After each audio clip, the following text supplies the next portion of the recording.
আজকে বানাবো পুর ভরা ঝামেলা ছাড়া সুজি এবং আলু দিয়ে একটি দুর্দান্ত স্বাদের কচুরি বা নাস্তার রেসিপি।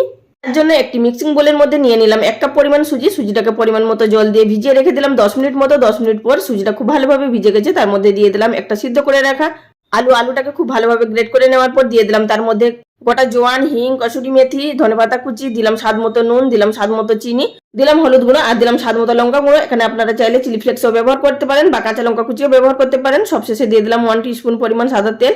এখানে খুব বেশি পরিমাণ তেল ব্যবহার করা যাবে না, সামান্য পরিমাণে তেল দিতে হবে। সমস্ত উপকরণগুলো হাত দিয়ে মেখে নেওয়ার পর 1.5 কাপ পরিমাণ ময়দা দিয়ে খুব ভালোভাবে মেখে নিলাম।